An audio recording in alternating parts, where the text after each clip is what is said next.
Well, welcome everyone. Thanks for joining me. I am so excited. This is Little Landscapes, Big Impact, how to draw Landscapitos. And Landscapito, it's a diminutive. It's a landscape, but it's little, like, it's kind of a fake Spanish word. And that was invented by Muir Laws. He calls them Landscapitos. And I think that's a perfect way to describe what we're going to be tackling. So I am Roseanne Hansen. I am the Art and Science Program Coordinator for the Desert Laboratory on Tumamoc Hill in Tucson, Arizona. It's a research station, 116 years old, and part of the University of Arizona. I also have my own Field Arts Institute, and I'm the author of 2 books on field arts, Nature Journaling for a Wildlife, which is a beginner's guide. It's an 8-week course in a book with its own journal pages. A lot of you have it. Thank you so much. And then coming out, I think Monday, they're going to arrive. Yay! My new Master of Field Arts, which is the kind of sequel, the deep dive into becoming a dedicated lifelong naturalist. And it has 7 chapters on lots of different ways to improve your nature journaling, your field sketching, and your naturalist skills. Ooh, I keep doing that. All right, so I'm going to dive right in, and I'm going to be talking about how I pick what to draw when I have maybe 20 minutes, 30 minutes or less, and it's, a big, overwhelming landscape. So here I am on the Koyukuk River in Alaska, and I'm sitting on the bank. And how do I just not get overwhelmed and try to draw that whole huge landscape, which would take a long time? What I do is I focus on maybe the thing that jumps out at me.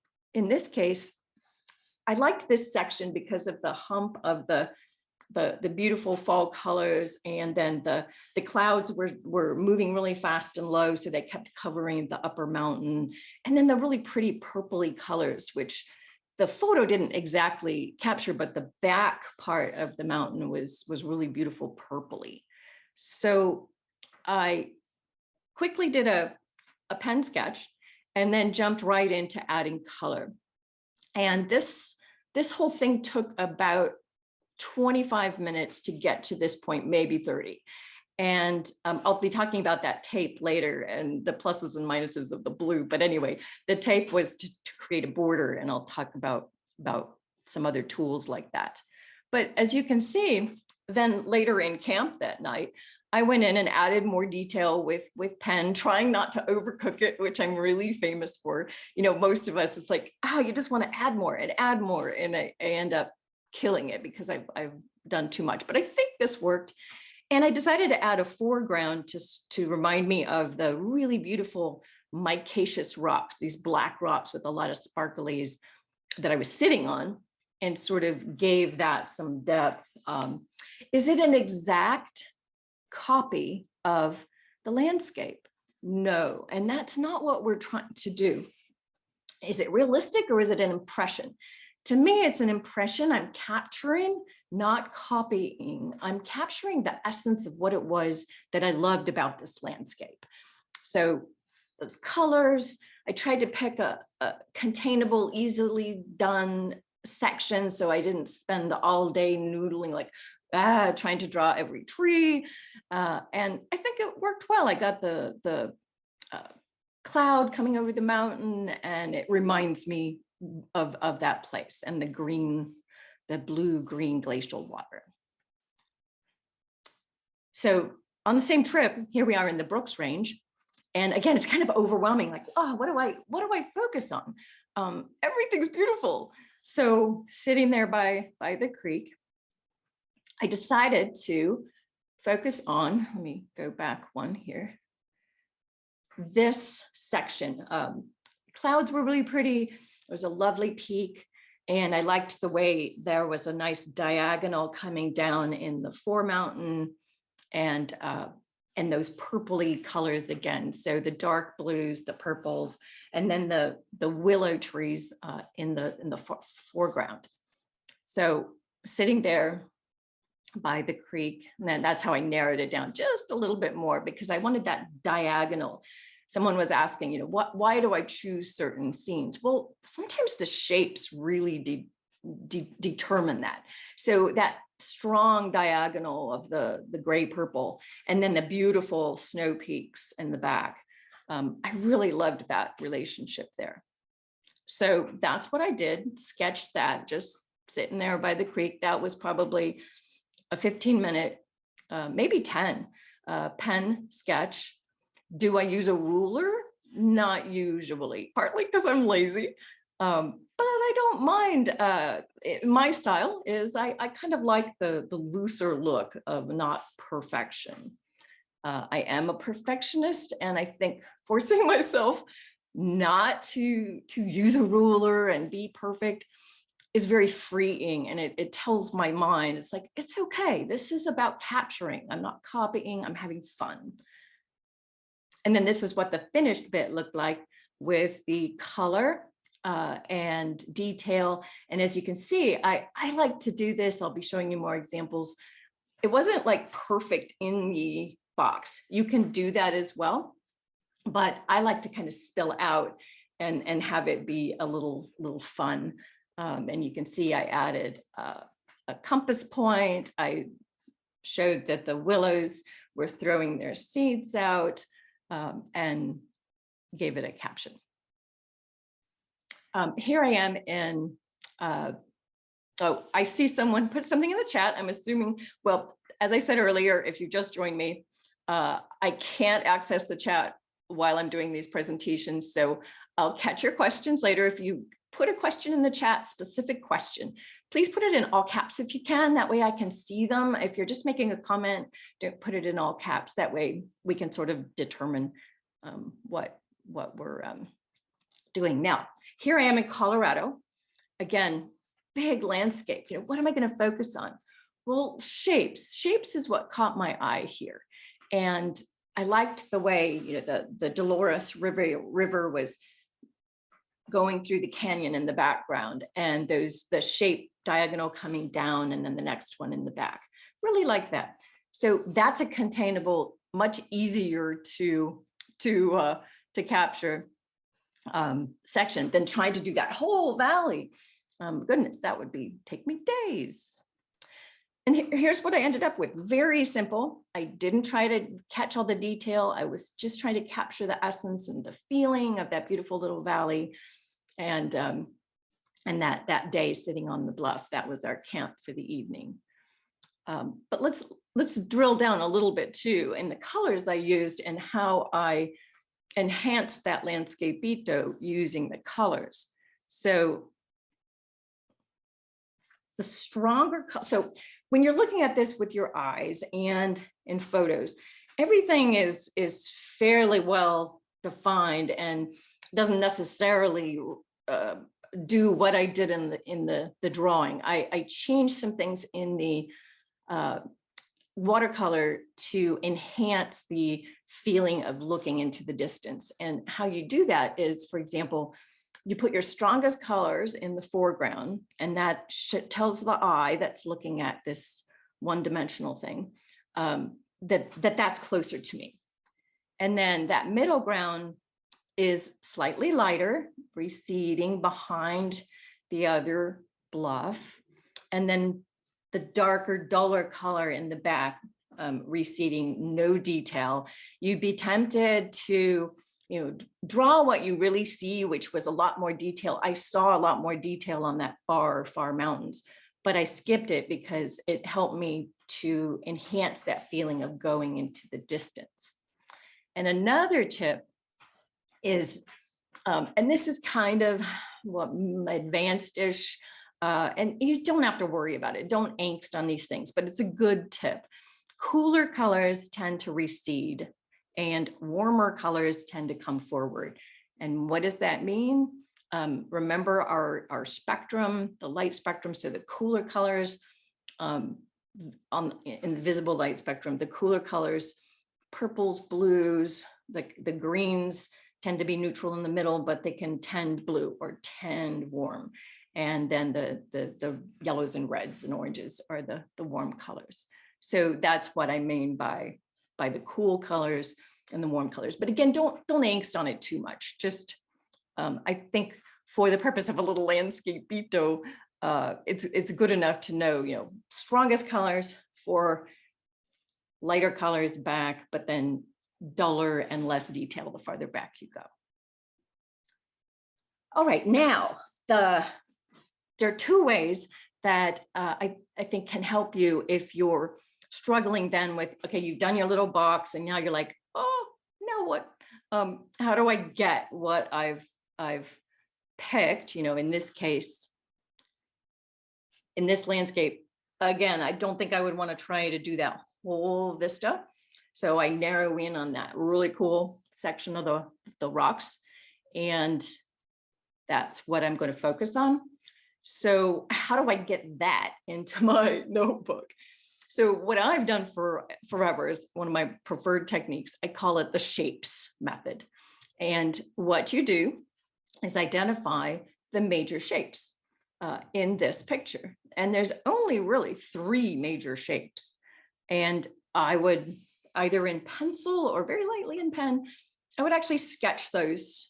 And I'm going to demonstrate this in a bit on my paper very lightly. And here they are. So I would say the first shape is that foreground. This is the closest grassland, actually receded and when it was a hill actually and went down, and then later the mountain. So that foreground was important. And then the big shape of the mountain, and then the shape of the other hill in the background. Now you can also add for detail. I think this helped me when I was sketching this, is a second, a third, and a fourth. So I kind of quickly defined that ridge there, like that's going to be an element I want to capture. And then I like that boulder field right here. So I got those in. That gives me some perspective and makes me get the proportions right. So that's how I would map that out.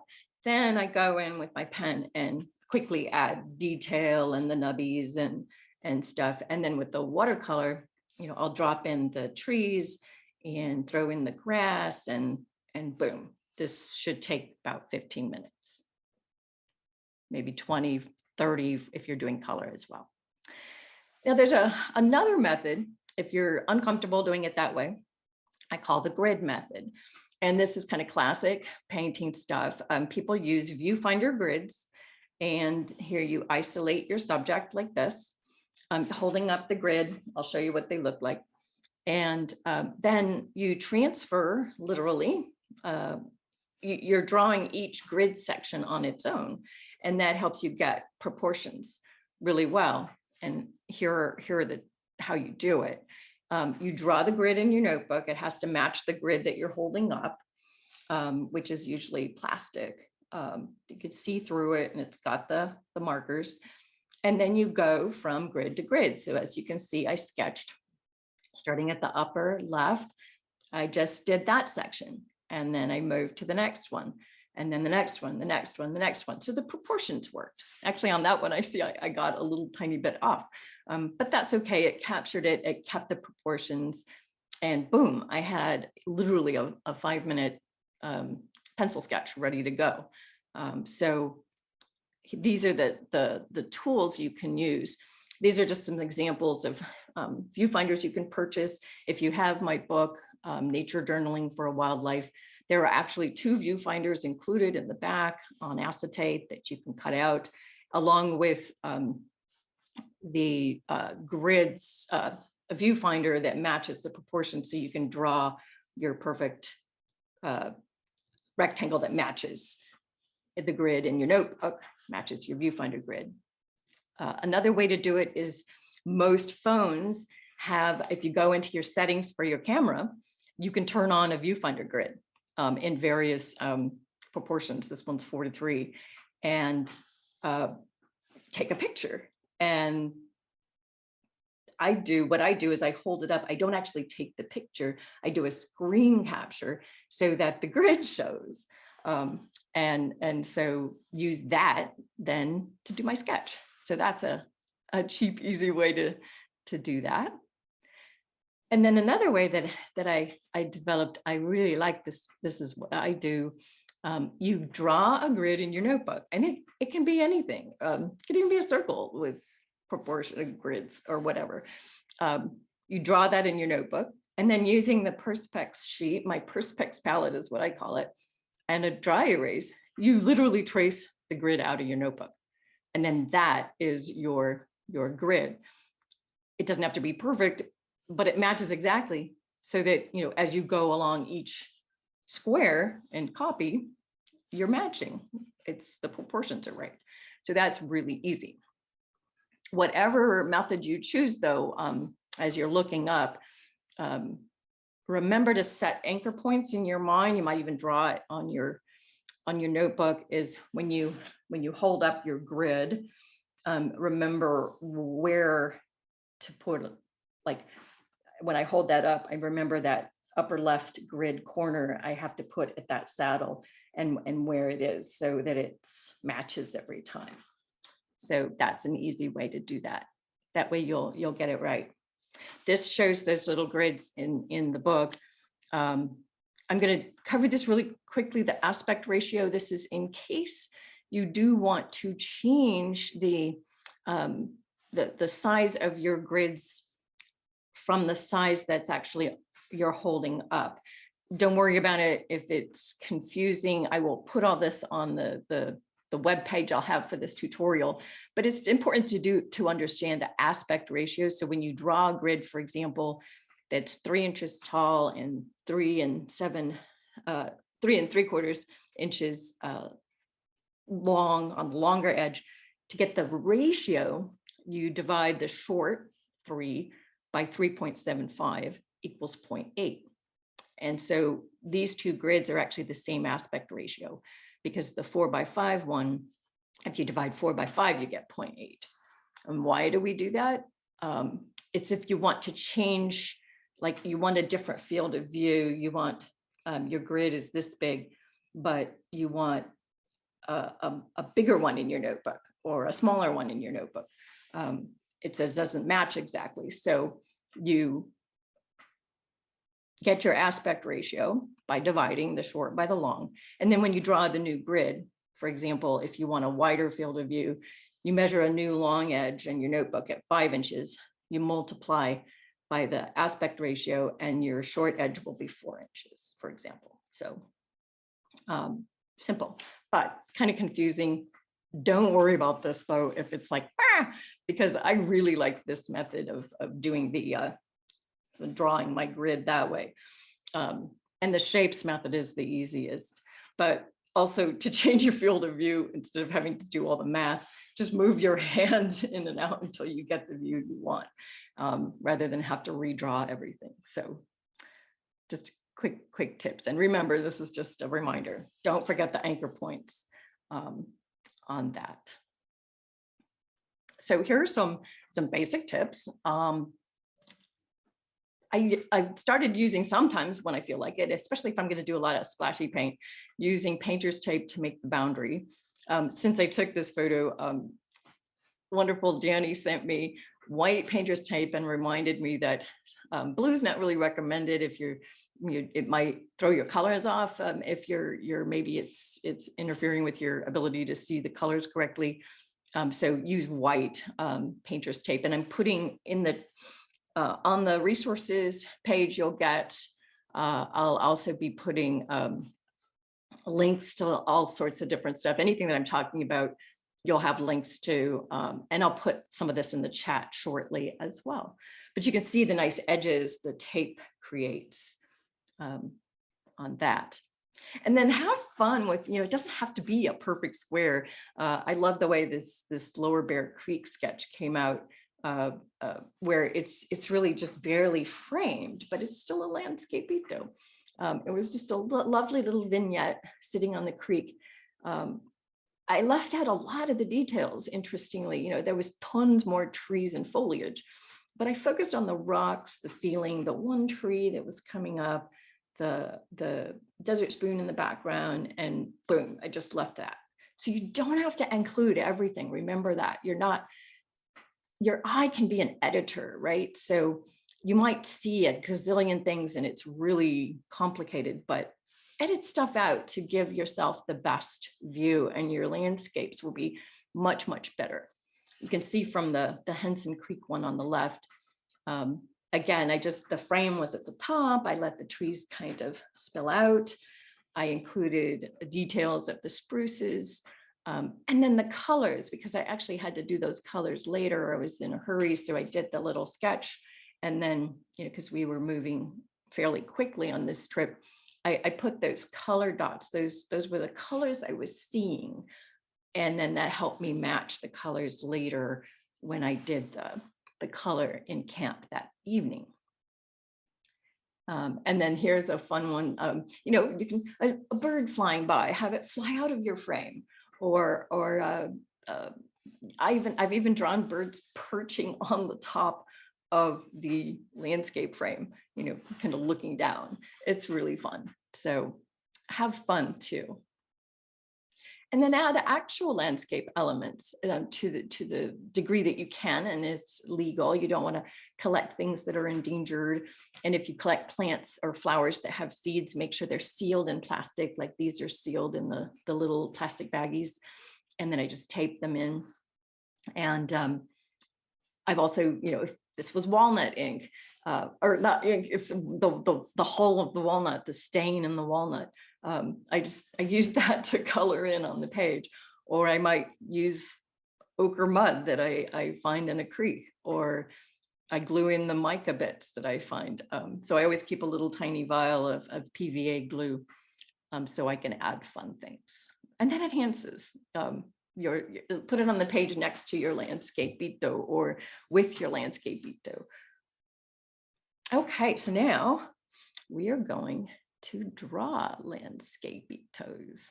Now what I'm going to be doing is switching.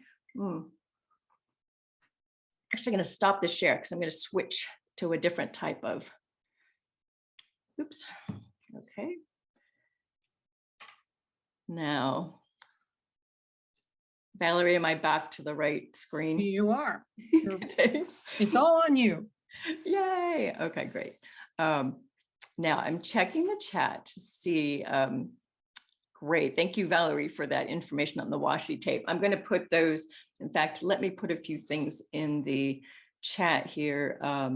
Here's some, let's go back up to, here's the grids and palettes. And again, these links will be available on the website that I do as well for you guys. And also the, oops, here's that aspect ratio info. And then, oops, I left my notes myself, add page with changing grid. So what I'm going to do is add the photos to the website too that show you how to do the aspect ratio. So don't worry about that. And then here are some links to the washi tape. Danny recommended the MT, which is really nice. The MT washi tape you can find out with a cute little cutter that I really love that Danny sent to me. Okay, so what I'm going to do now, I'm going to do a demo of the what paper size thickness. Well, it's whatever notebook you have. My notebook is, and I'll show it to you in a minute, is my paper is 9x6, and it's only 90 pounds.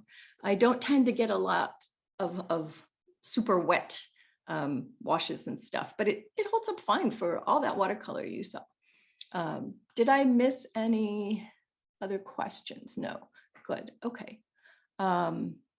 Great. So I'm going to switch to my overhead camera. You're going to see my picture, and you're going to see what I'm going to draw on. So give me a second to get that set up.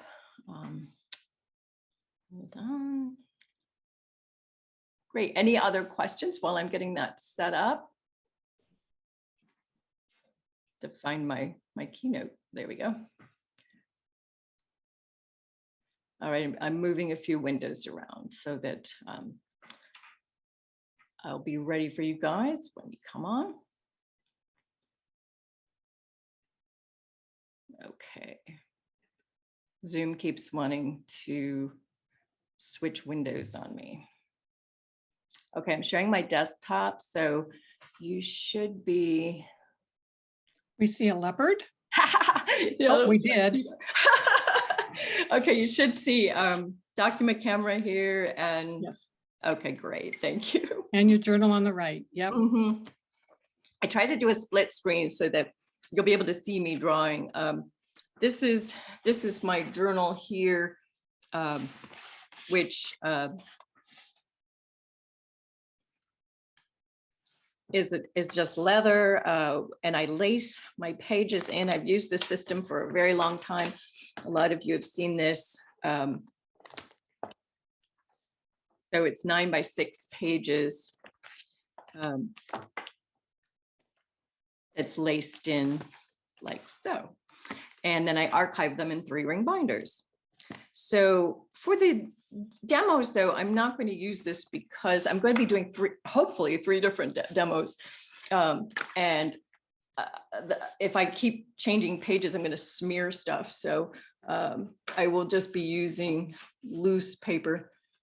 This is the paper that I use. It's 90-pound BE paper, and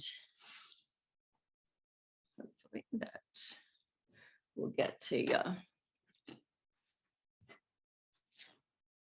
make sure that focus is good. Sometimes it takes a minute. All right, so here's that landscape that we want to do. And I'm just going to demonstrate how I would quickly use shapes, okay, to capture this. And I'm going to be drawing at a weird angle here. All right. So let's do a box. And I'm going to go straight to pen here, but feel free to use let's see, I'm going to brighten that up a little bit. Pencil, whatever you're comfortable with for these. Let me just do a box again. I'm gonna do kind of freehand here.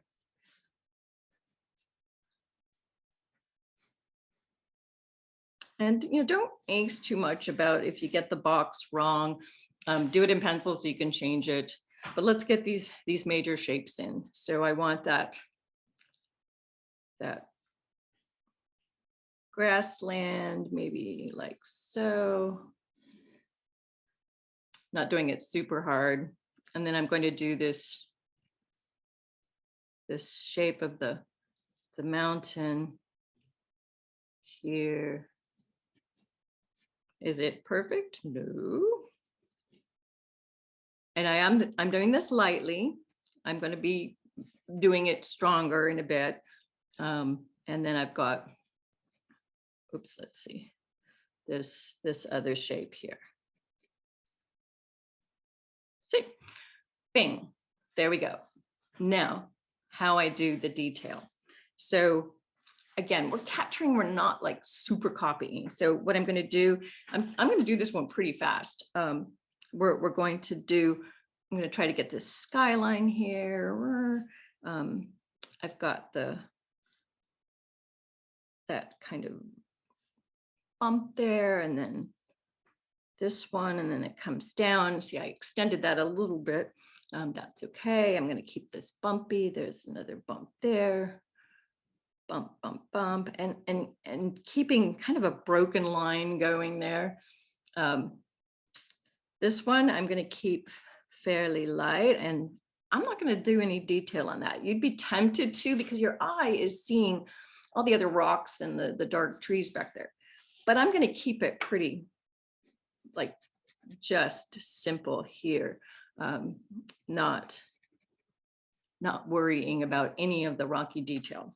And then let me just quickly, I'm going to sketch in this shape here oops, see, I went a little high, so I'm going to bring it down because of that feature. I want to be sure to remember to do. And then this boulder field here. There, so you can see I've just very lightly sketched those in. And so now what do I do?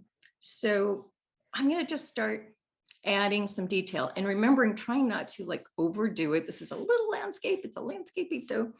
And let me start with, let's get some detail in on this. This tends to have like, it looks like it's got all these like, it's fractured in this way like this, and it's got some elements that really stand out, but not a lot. And again, I'm not making this exact. This is a really tortured landscape. I want to get that feeling of like really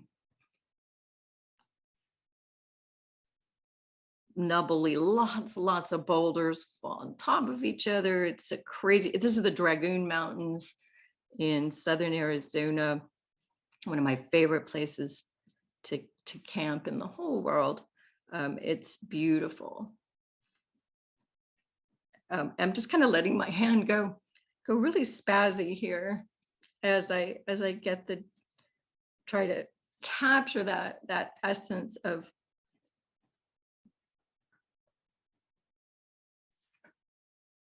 craziness in there. And then the watercolor will drop in the trees and stuff to enhance. So we've got some standalone kind of bouldery thing out here. Not a lot though. Don't want to get into a whole lot of detail, because I think that would kind of kill it. Let's get this central boulder field here. There's a really cool rock here. I can add a tiny bit more detail here because I like this boulder field. There's going to be trees in here. Again, I'm letting my hand go a little spazzy because I want that feeling. This has a lot of trees and stuff. Here's another giant boulder. Boom, I'm gonna stop so I don't overwork it too much. I can come back later if I want and add a little bit more detail. Oopsie, I'm tending to go back. I need to step away. So here, that grassland edge, there's some trees that start forming that are just beyond that. I'm going to add a few little trees. Not a lot. I don't need all of them. It just gives me a sense of scale, because I'm going to hit those. Yeah, I'm not going to do much else. And then in the foreground here, I'm going to add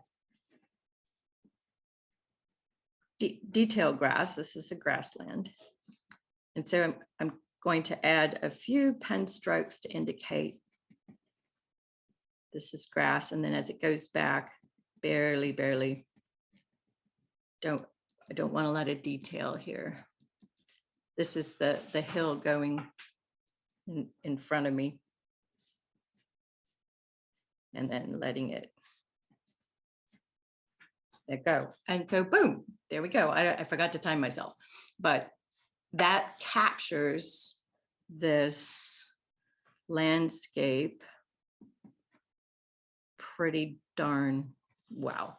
And I'd be tempted to go in and just keep adding stuff, but I don't want to. I want to just to show the essence of what we've got.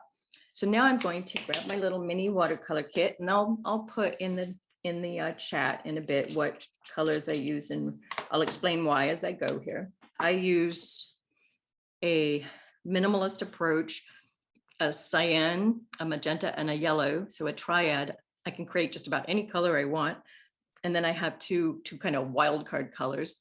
So I like manganese blue, quinacridone rose, and aureolin yellow, and indanthrone blue and burnt sienna. This is a dirty yellow. It's the same yellow. It's just the one I use a lot. I can mix any color I want. So what I'm going to do first, let's get a sky in there. I'm just going to wet this. If you pre-wet it, it's a little easier to get your color where you want it to go. I'm going to use a Kleenex to try to pull out some of the clouds, and I'm not going to worry about making them perfect. Let's see.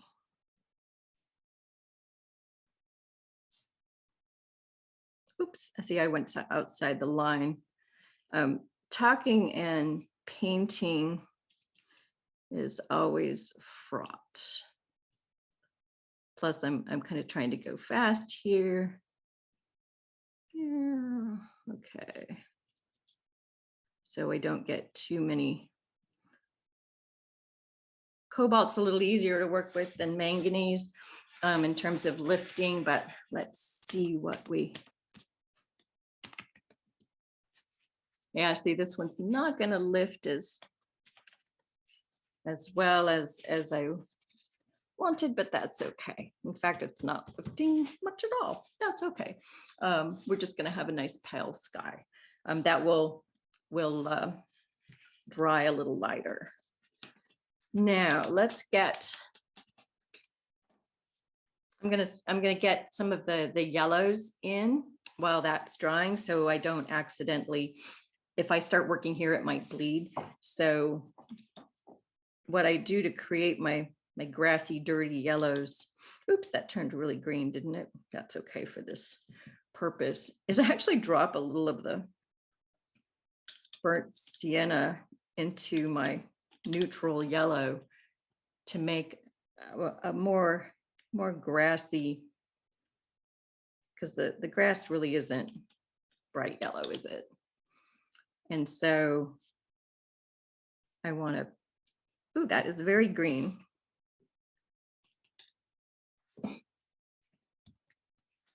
Got that a little green. All right, there we go. I'm just going to do a quick wash,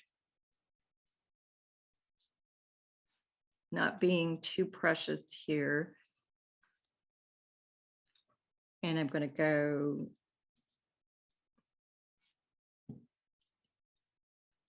add some in here too, just because we'll be picking that up a little bit, but not a lot, because I'll be painting over a lot of this.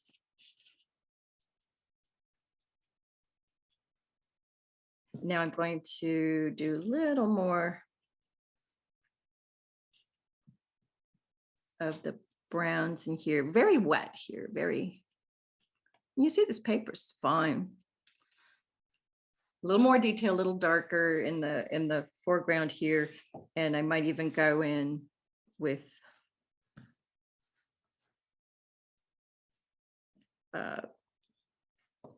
didn't like that. That's what I like about lifting colors. You can kill your mistakes. Oops, this is still a little too wet to do detail. So I wanted to get some of the grass spikes. I'll do that last. Like so, but if I do it now, they're just gonna blend in because it's kind of wet. And maybe add a tiny row of dark here. And then here, I'm going to be adding I'm using the burnt sienna in various tones.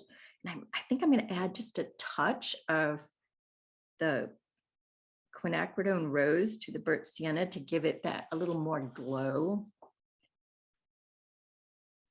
See how that looks. It's pretty dark, but what I'm going to do is it's going to be, I'm going to water it down quite a bit. And now I'm going in and just adding my color here.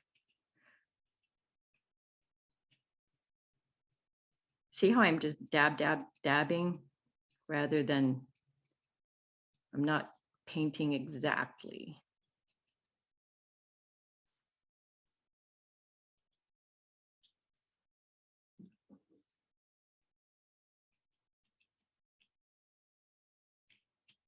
I'm going to let that dry so it gives some depth, and then I can go in and start adding some greens later. The back mountain, I want that to be dark and dull, so I'm going to use the dark blue here.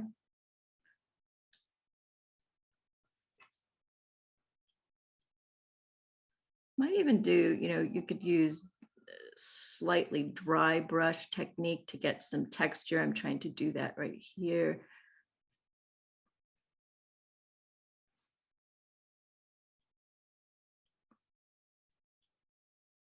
Whatever works for you. And maybe what I'll do is like dot. So we get a little texture and see how that dries. Okay, very quick, very fun.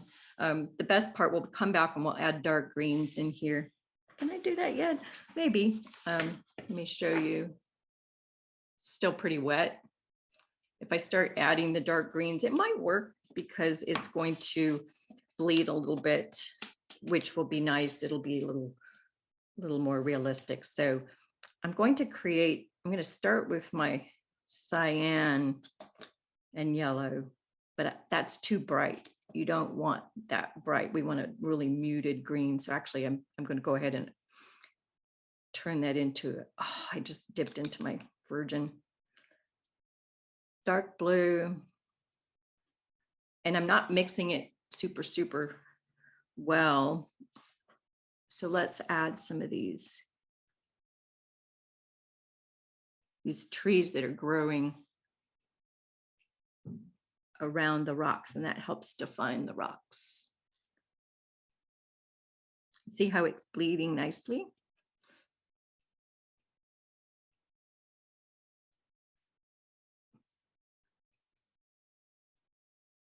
And it's just sort of dotted around here. There's some there, some in here.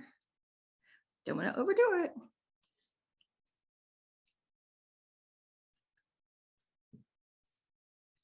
And then really drying my brush off.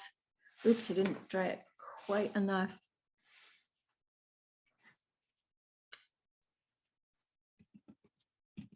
Because I want just a barest hint of some greens in here, but not a lot of detail.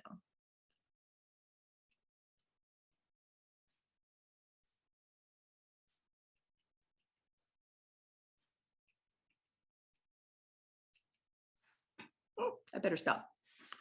I tend to overcook it.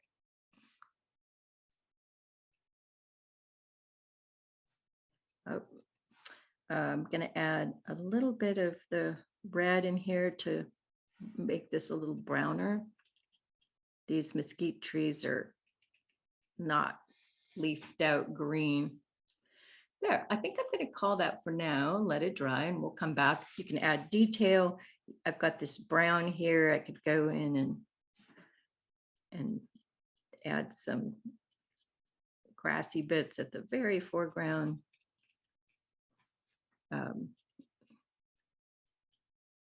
Little dark. See, I'm trying to keep it loose. Yeah.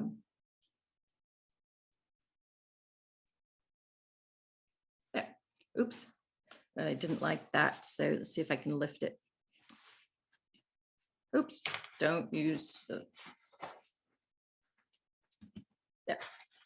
Okay, so that was an example of how we would quickly do a fun Landscapeito. It captures the essence of that place. Is it a perfect copy? No, it is a fun representation. So I'm looking at chat here. I will put here, let me go ahead and put I'll have to stop the share. I have to stop the share anyway. So let me put some more info in the chat for you. let's see. Now I have to, Zoom keeps changing where everything is. So let me put what my colors are here. Great, let's see. Here's the colors, and yes, thank you. The ink is, let me put that in here. It's platinum carbon. Platinum is the brand, carbon ink is the color. It is an excellent pigment-based ink.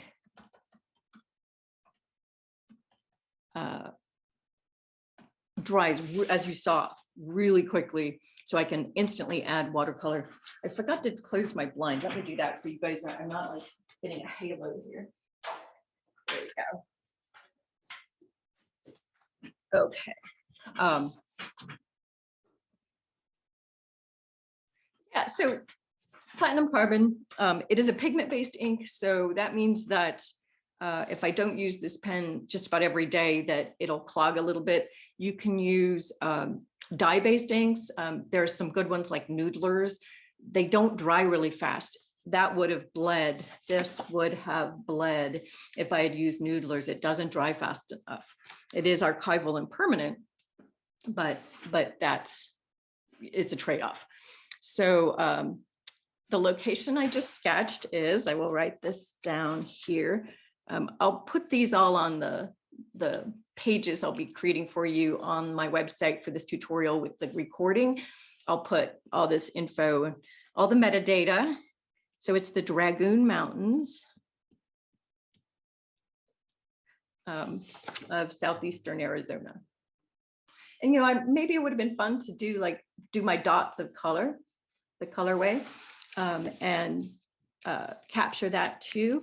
And then, you know, add details and anything that caught my eye, but really quick and simple. So does carbon ink work well in a dip pen?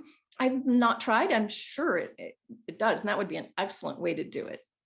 And someone asked, as a rule, is the upper sky deeper tone than near the horizon? It depends on what the moisture is in the sky, but yes, generally there's more moisture down toward the horizon, which is paler. It reflects the light differently. And so, but again, it depends. Sometimes in southern Arizona, when it's so dry everywhere, the sky's the same color all the way around. So use whatever technique you want and based on where you are. I didn't get the paler at the horizon there with the clouds because this particular paint didn't want to come up off the paper. So usually does. I'm not sure what happened this time. Okay, let's see. I think those were the questions. Thank you so much for putting them in caps because that really helps. And let me see if there's more I can drop into more information I can drop into the chat. No. Now, what I'm going to do next is we're going to go on a virtual field trip. And I'm going to show you these landscapes. I create these virtual field trips that are 360-degree views. I've done it for Wild Wonder. I do my own. It's really cool. You can jump around and create your own exploration. So we're going to go on an exploration. We're going to go to let's go to that place in Colorado, the Dolores River, and experiment with different views. And then we might have time for Alaska. I'm not sure. So what I'm going to do now is I'm going to go back to, let's see, hold on.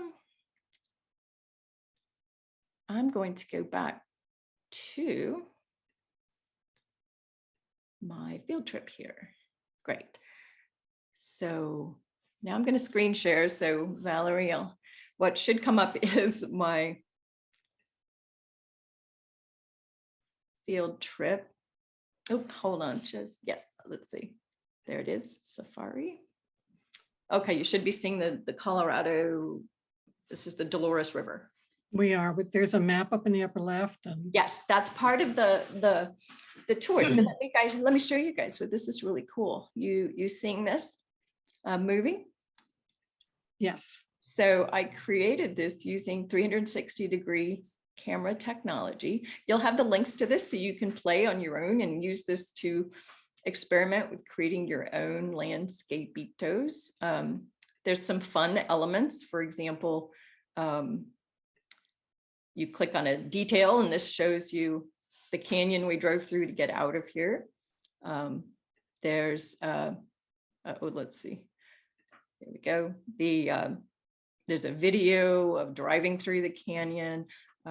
You can explore different stops on our trip. Here we are camped on this mesa. But let's talk about Landscapitos. This view I showed you earlier. So I picked this to sketch in my field notebook. I showed you that at the beginning. And excuse me. But what else might I have done? What's another type of view that would be interesting? I'm kind of like, don't forget verticals, but I'm not seeing a vertical here, although I think you could have done a vertical here.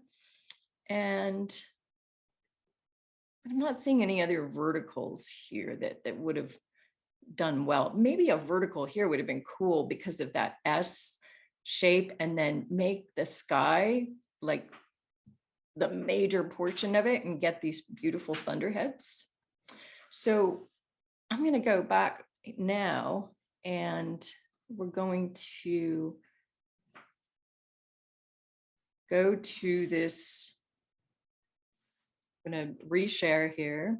Oops, Zoom, because I want to show you with the viewfinder. See, I have to share my desktop this time. Ha, go away. Oops, goodness. Nope. There. Here's that view. Now, I did this static. Are we seeing the same view, Valerie, here? Yes, we are. It says Southern Colorado, Yeah. Forest River along the bottom. And I switched to this view because now I'm going to play with we're going to play with different views. For example, maybe that would make a really great view right there. And why? I like this shape, that S shape, this diagonal coming down, and then that really cool thunderhead. That would be a cool one. But here's another cool vignette. So let's look at this and see. Check that out. So that could be a really fun one, where you could have a lot of fun with this kind of view here with the tree, which is really cool, like pinon, little stunted pinon. So what I'm going to do is actually let's play with that. And so that's drying nicely. Yeah, this isn't really focused well. Come on, focus. There. Yeah, much better. And I like the way the modeled, by letting the pigment kind of pull in, like pile up on itself by dotting it in heavier. That worked really well. So I like that. Let's get some paper here. I think I need a little more space.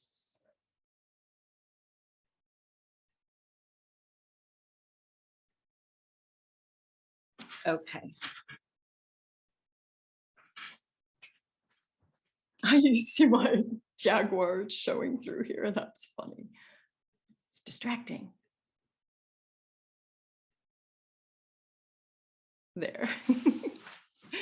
I have a different species of big cat on each of my desktops. All right, so let's play with this.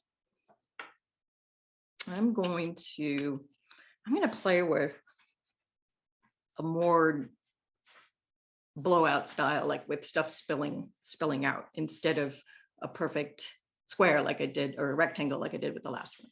So let me, what I'm going to do, fairly light here while I get a feel for what I want to do.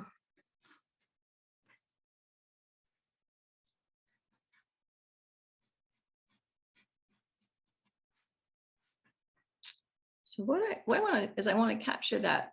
The main subject is going to be that cool pignon. So I'm going to do a marker here of where I want. I'm just sort of very, very lightly marking where this pignon is going to be, because what I want to do is have fun with this rocks.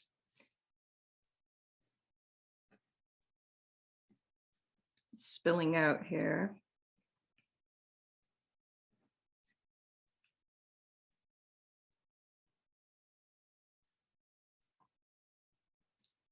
And kind of make this the focal point.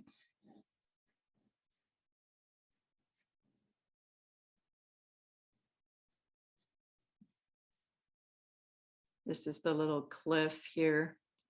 And then let's get that shape up here. I'm not going to be like super perfect here.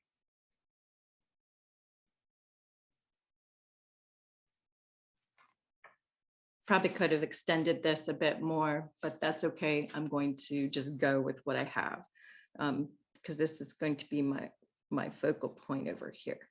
And then let's get, again, going for the shape here.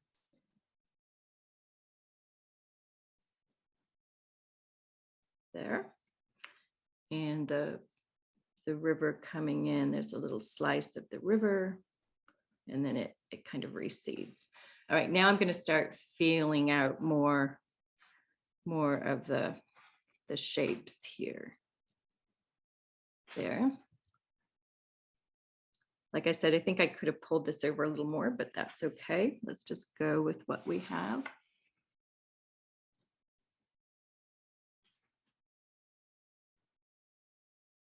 Now, let's get this pignon anchored. Get these really cool gnarly branches.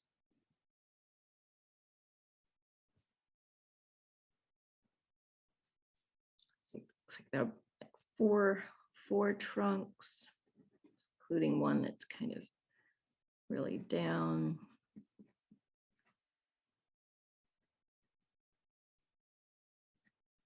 Get some of that shaggy bits going, real dark shaggy bark.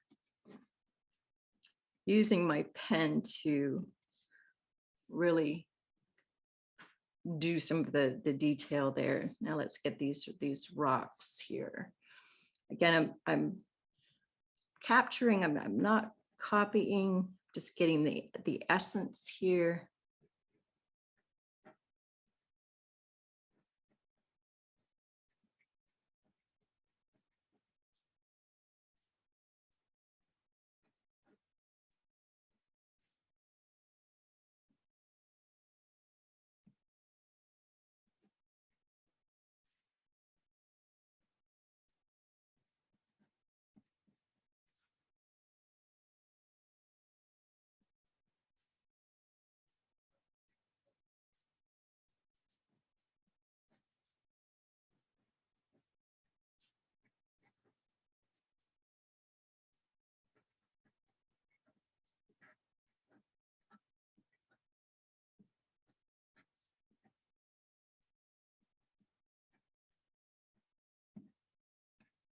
So letting the rocks and the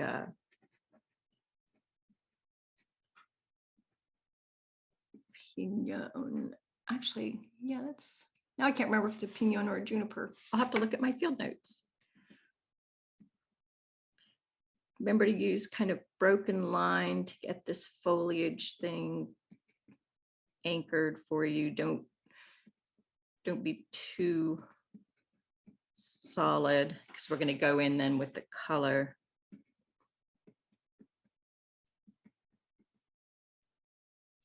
That's all right. Is it perfect? No, that's okay. So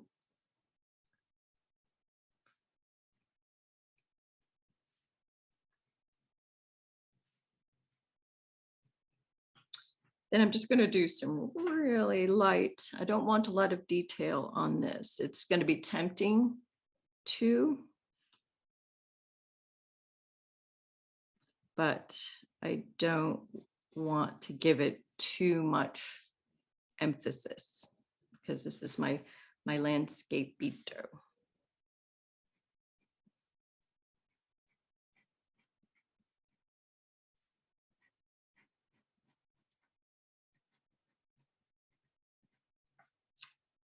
Do a little bit of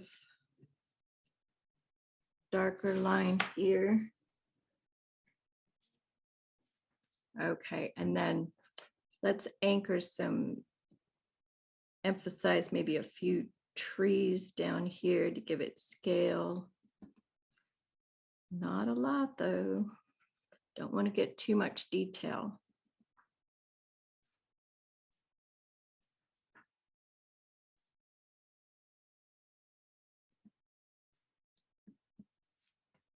Okay, and then maybe just a hint of this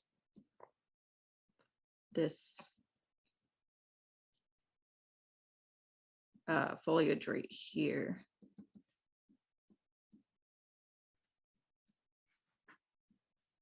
But we're not going to want to get into a lot of detail. Because it'd be so tempting to go in and just fill this in, but this is a little Landscapeito, and we want to emphasize this cool rock. You could go in and do all sorts of detail here, but you know, given that the time, we're not going to have time today, but you can see what the possibilities are here for creating. You'll color this in here. And it'll really pop much more. So again, tempted to go in and add more detail here, but I think we won't.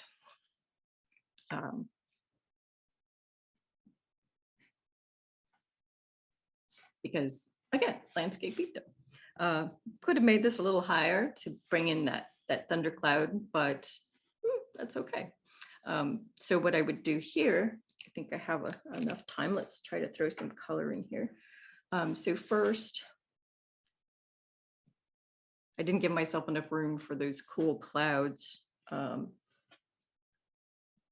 I'm not going to worry about the clouds this time so much. Oops, let me get this wet.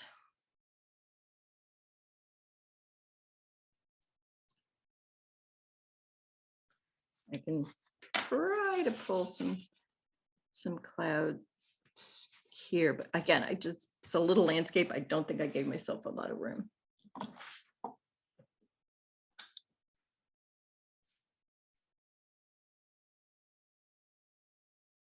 Let me try to paint in clouds. See if that works.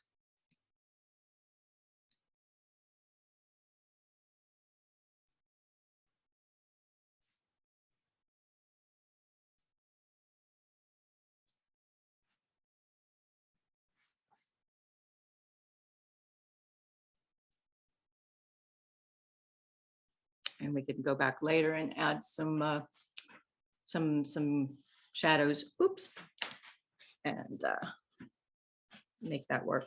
You can see how you could sort of cheat a little bit. Let's get some of the light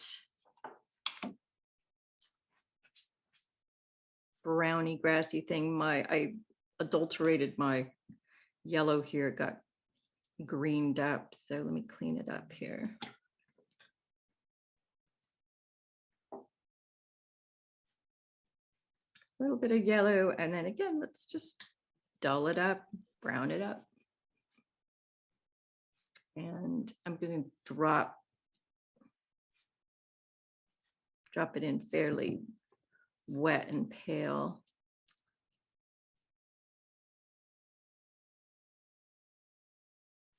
Because I'll be going in and adding greens on top. And then let's add just the faintest, palest magenta-y. Add a little burnt sienna, get that reddish rock, just like, it's got to be really faint. You don't want this to take over, but it's part of the scene.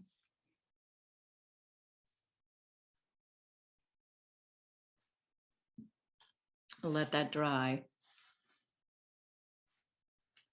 And this kind of grayish, pinkish rock, let's make some very pale gray.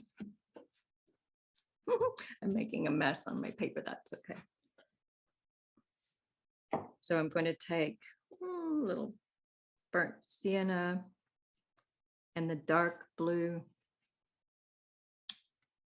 just a very, very pale gray.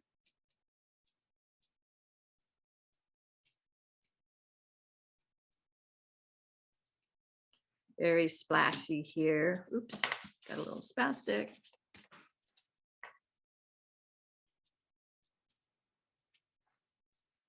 And just a hint, I mean, a real tiny hint of magenta, like not even, but leaving, I want to leave plenty of the bright. You can barely see that with this camera. Let's see. Just a hint of color. We'll go in for some more darks in a bit. And I think for now, what I'm going to do, let's go ahead and drop in the tree foliage, which I'm going to make with, first I'm going to start with the regular blue. Whoa, that's pretty dense color. That is just such crazy dense color.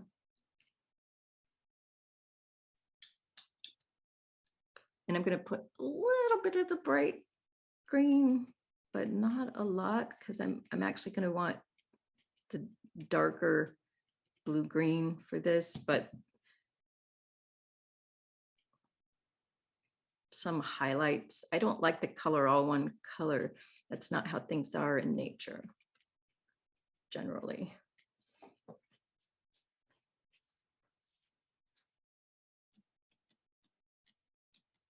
Like that. And then let's throw some dark blue.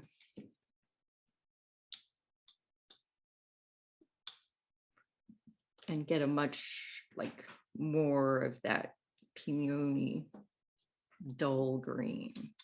But it's going to be a rich amount of color because this is in the foreground. See how I'm just sort of blopping that in? I don't want to obliterate some of that nice pen work either.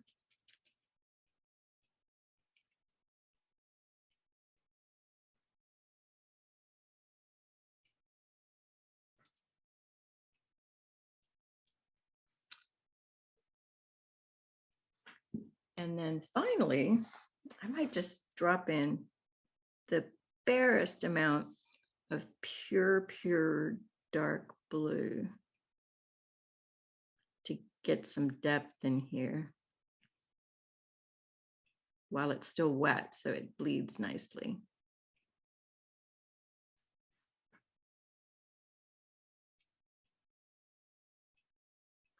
It'll dry much more, not quite so intense, but that's going to give it some depth back, and I'll go in later and do even more. Right now I'm going to create a rich brown. Yes, I just blorked right in there because I'm using pure primary colors. So I can go ahead and add, so yellow, blue, yellow, magenta, and blue will create a really pretty brown.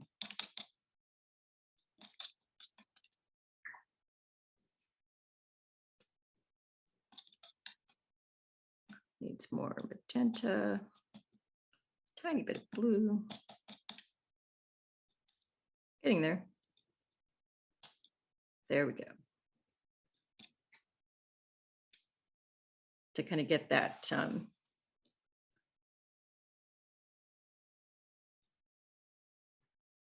tiny bit more blue. I want to get this branches. It's a little bit wet, so I'm oops, too much blue. Pushing things here. I'm liable to get a real interesting explosion, but there, that's looking nice. Let's add some darks in here.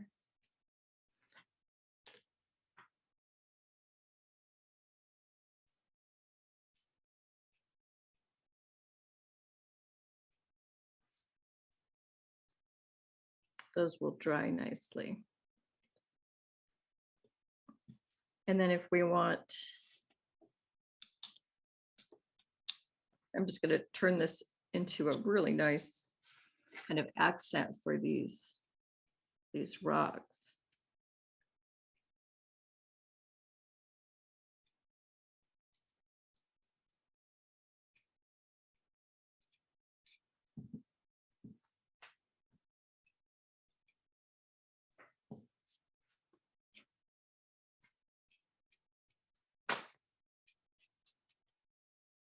I think I'm going to stop noodling on that.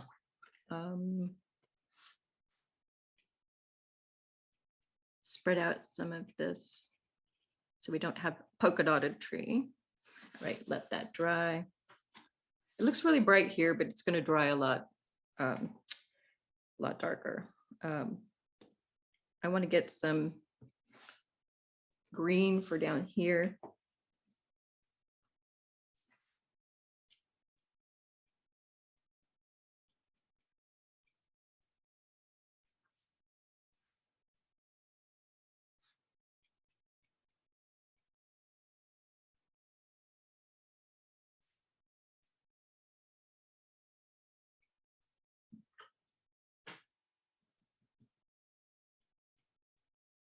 I want that to bleed, and they did that on purpose.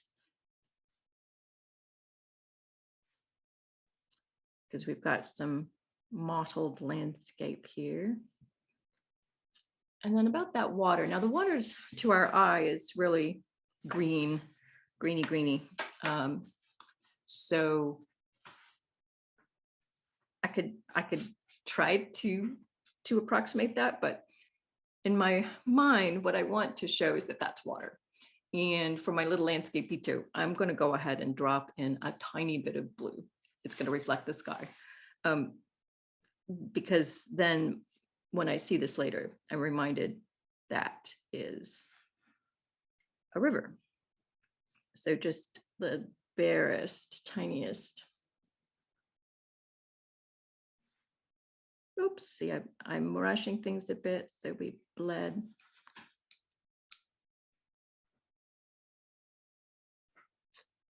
And I'll go in and define some of these edges some more.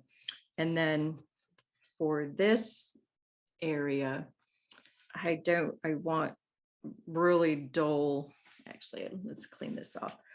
Pretty dull, bluey, barely green.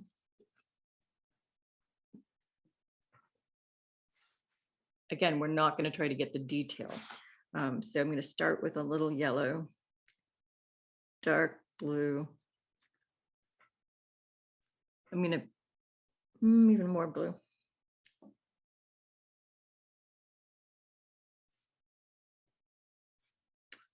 And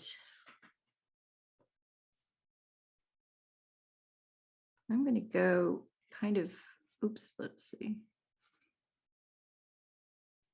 It's pretty dry, and I'm doing that on purpose because it's almost too green here. So what I'll probably end up doing is going over it with more blue.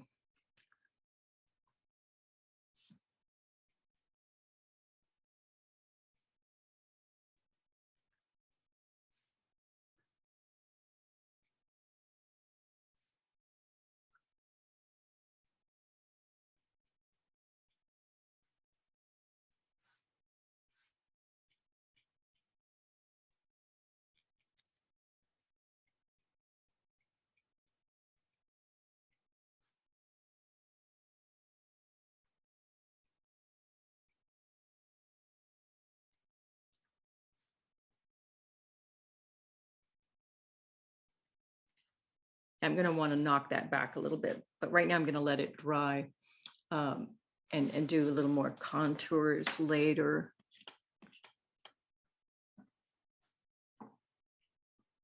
Wonder if I can do anything with those clouds. And I'm going to be running up on time here soon. Oops, I should have made a, going to make a gray real quick here. That's not gray.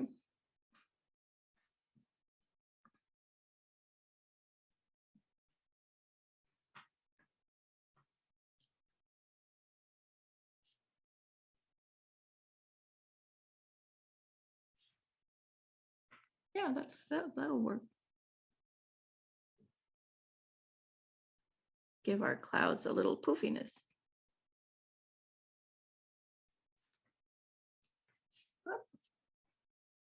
But I'm overworking it a bit. It's kind of wet, so I need to let that dry.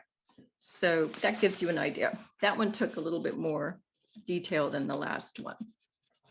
We're going to want to maybe go in with a little darker, maybe a little bit of the reds and push that back a little.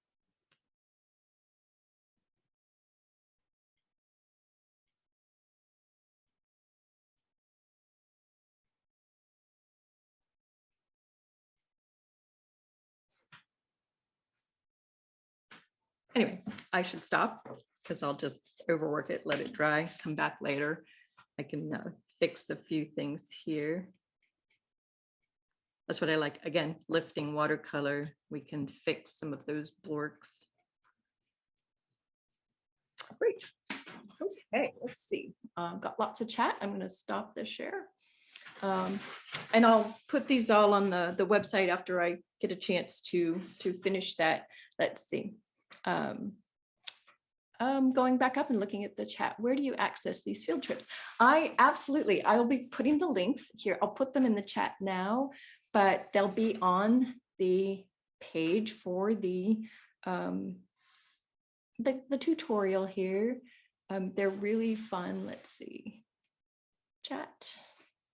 Oops. Hang on.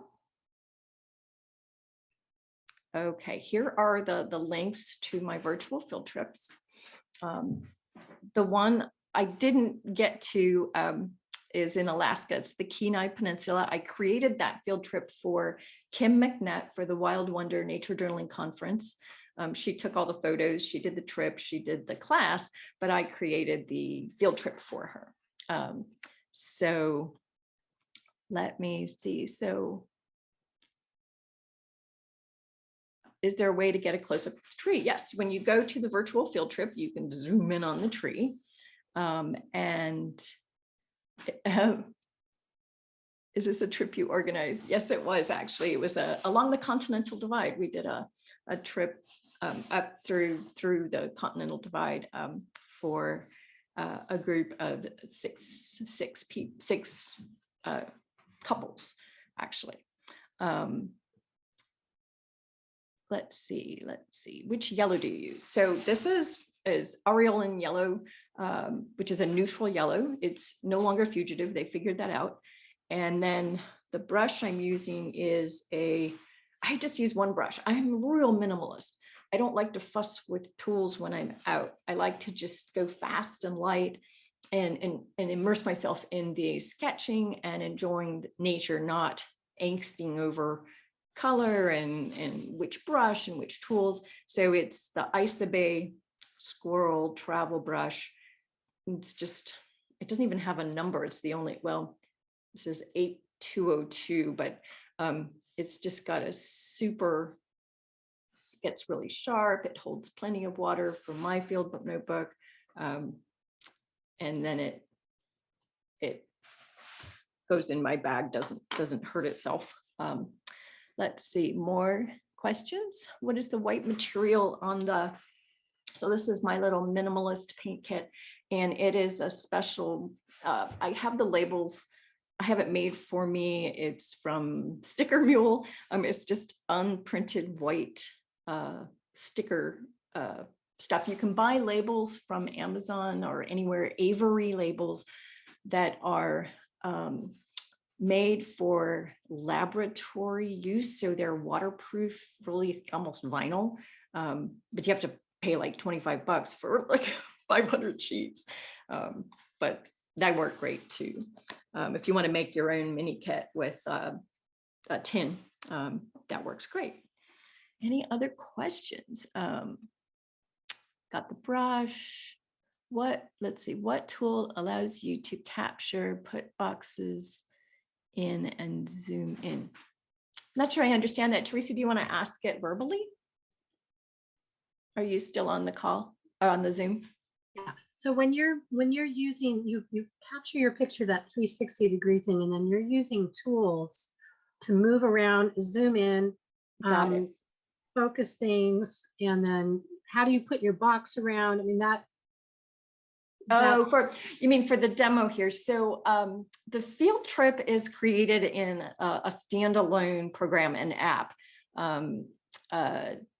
that I just forgot the name of. I'll think of in a second. It's a fairly expensive, it's like $300 app that is specifically for creating these tours. And you can drop in videos and pictures and you jump from point to point. You guys will have fun exploring with them.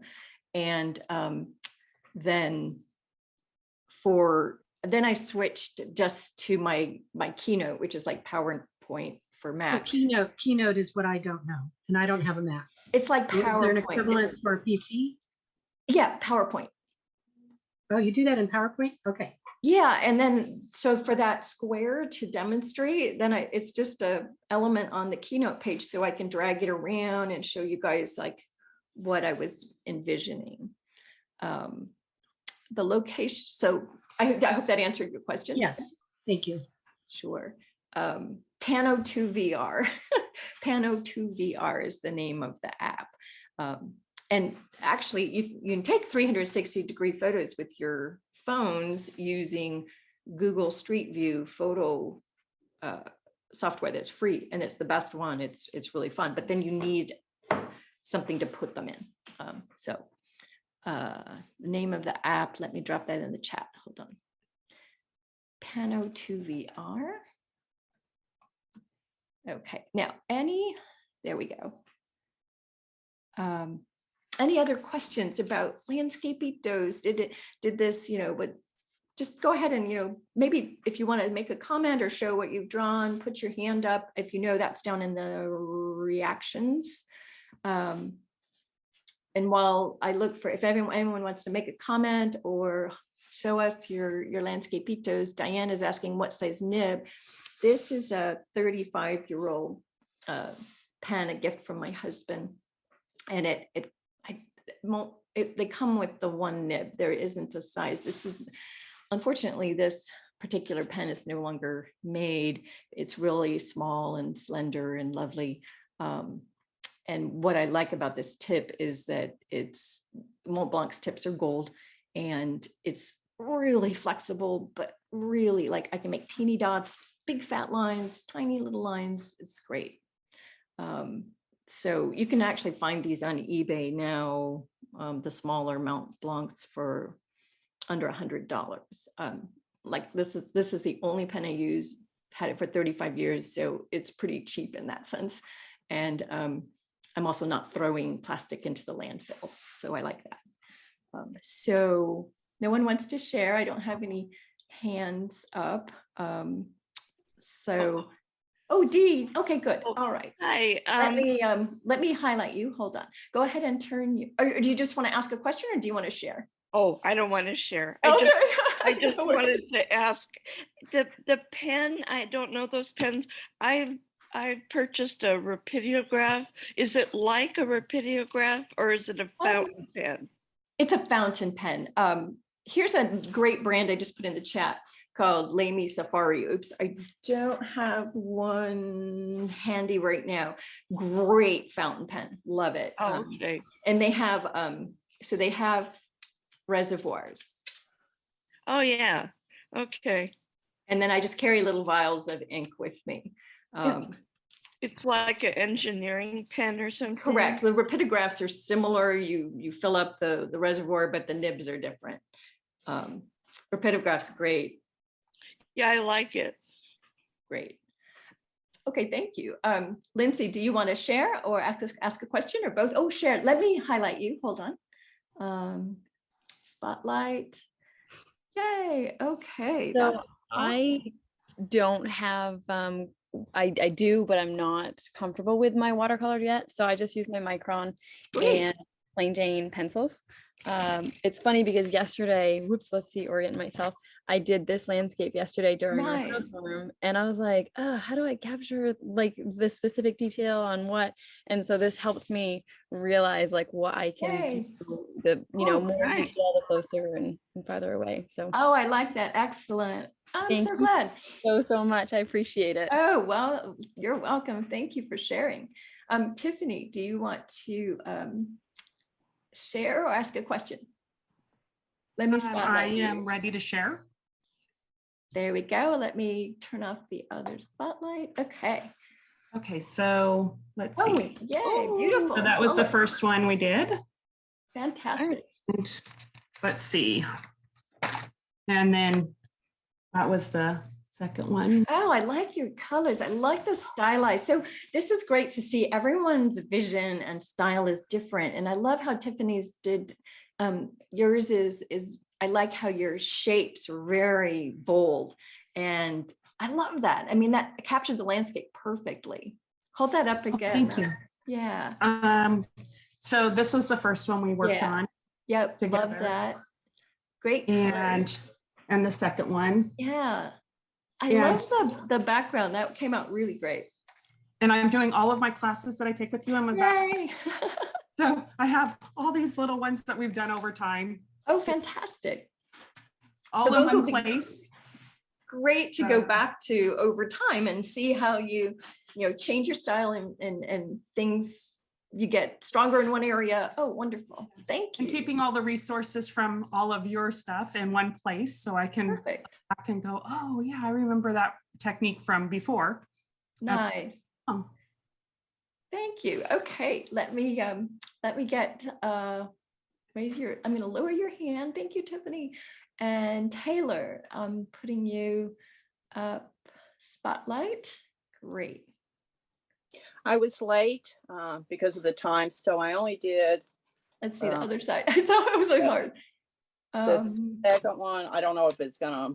You'll have to There. hold it still. It's just barely, there we go. Nice, well done. Great, are you happy with that? I'm gonna work on it a little bit. Good. I didn't have the pens and everything, but I have really enjoyed when you do these little mini workshops. They're Great. terrific. So thank you so Oh, much. you're welcome. Thank you. And thank you for coming. Let's see, I'm gonna lower your hand and remove your spotlight. And then we've got Teresa. I'm gonna spotlight you. I really enjoyed this. I love doing sketchy things. The hardest part for me is color. I Yeah. feel like I'm floundering. So even though, I'm okay with the pictures I ended up with, I just still struggling with how to get the actual color that I want to get on the page. So I totally understand. It just takes time. It's like Jack Laws says, it's the pencil miles, it's the paint miles, it's just doing it and doing it and doing it. I would recommend stick with the same paper and the same paint until you really get to know it like a language. I noticed beginners often bounce around, like they'll try new paint, they'll try new paper, and what you're doing is you're switching languages on yourself, dialects, and you're going to drive yourself crazy. So get really comfortable with what you have, and you'll become an expert with what you have, and then you can start experimenting. All right, thank you. Those are beautiful. Great. Let's see, remove spotlight. I've got Arena. Okay, let's see, spotlight. There we go. I think you're muted. Let's see. Yes, you are muted. There you go. Okay. Okay. So if I can figure out the backwards kind of thing here. Yeah, that looks great. Okay. Oh, nice job. Really So, nice job. yeah, just kind of like not so realistic, but the only thing I guess I wasn't sure about is the second one. The tree really doesn't stand out in front of the background. So I'll have to work on that. And mine either. I need to go back here. Let me spotlight mine. As it dried, I saw that they weren't different enough in the tones. So this needed to be darker and paler. I made it too dark. So yeah, I agree that was a little difficult there. So well done. Thank you. Thanks. Okay, and then I have time for, I think, just a few more after. So we'll do Deborah, then Susan, then Jenny. And let me swap here. So Deborah Veloff, let's see, spotlight. Do I need to turn my video on? I guess I do, right? Yes. Okay, now I can spotlight you. Okay, I'm gonna step away. So I'm just a beginner. Great. Using pencil. Uh-huh. I'm a botanist, and so it's more like letting go of being precise, like you were saying, is like letting go of that. It's so hard to do. I'm the same way, and you will. Yes, yeah. So I'm really pleased with it because it's the first time I've just added color to it. Look great. And it's like just be loose. Like it doesn't have to be perfect. And exactly. Yeah, I had a little problems here with this one here, but that was a tough landscape. I picked up. Yeah. That was actually a really tough one I picked. We pushed ourselves on that, but you learn a lot about how just keep doing the same one over and over, and you'll see how to push that mountain in the back and not have it take over like mine did. and it's harder to erase the colors. So I'm using a box of my partner's colors, and I'm like, where's this color? I couldn't find the colors that I wanted, and so I was like trying to make work with what you have though, and just be happy with it. Yeah, I am. I'm very happy. Thank you. Thanks. Okay, let's see. Deborah, I need to lower your hand. Okay, and Susan, let's see. Spotlight. There you go. There we go. Right, I'll hold it a little closer, I think. Oh, I love those. Those get great perspective on the lower one. That's fantastic. You can really tell that rock or the tree and the rock are in the foreground, and great nubbleys on your rocks. I like how you kept it simple. Yeah, I'll add more ink when we get the picture again. And I didn't catch the location of the second one. Yes, I'll put those in. Those will be on the information page with the recording. It's the Dolores River in Colorado. So, well done. Thank you. Let's see, remove spotlight and lower your hand. This is like the Zoom dance. And now Jenny, and then we'll say goodbye after Jenny. So well done. It's the first time I do stuff like this. So we don't have mountains in Belgium like you have. So yes, that's great job. I love that. So recognizable. I like the way the greens and the reds blend. That's really nice. Yes, it was a little bit too much red, but yeah, that's okay though. Well done for that's just fantastic. I'll put the locations for the other one in the on the page that I'll be sending out with the recording. So well done. Thank you very much, Roseanne. You're welcome. Let's see, remove spotlight. And I think we'll wrap up. Let's see. There we go. Okay. All right. Thank you everybody for coming. And I will have the recording and the page ready probably by the end of tomorrow. And although I've got my new book coming, so I'm going to be kind of busy with that. Yay. So thank you. And if you have any, thank you. I have a very nice person who Forget reminded to me. post the link for the tip jar. Thank you for telling me. I am so bad at that, aren't I? If you enjoyed the free tutorial, I do have a tip jar. I put the link in the chat, and I'll have the link in the email I send out. Thank you for that very much. And you know, any amount is helpful. Thank you so much. It lets me keep doing these fun tutorials, which I love to do. So, and if anyone has any questions, if you're struggling or have questions about watercolor, just send me an email. I'm happy to help. So, all right. Thank you, everyone. Where did we get your book? On my website. I'll put Okay, that's the best place for you. Yes. You don't have to share it with Amazon as much.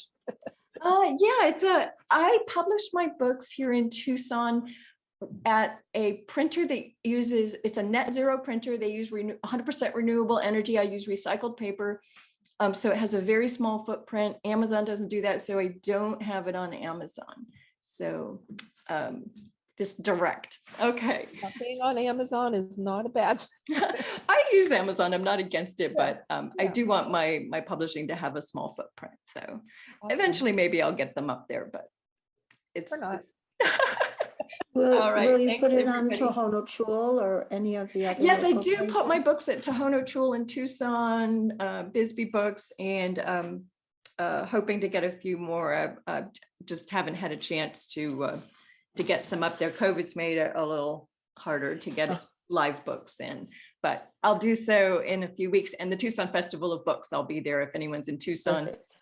Yeah. Okay, thank you, everyone. Have a wonderful weekend. Thanks, this was great. Bye. Thanks, everybody. Bye.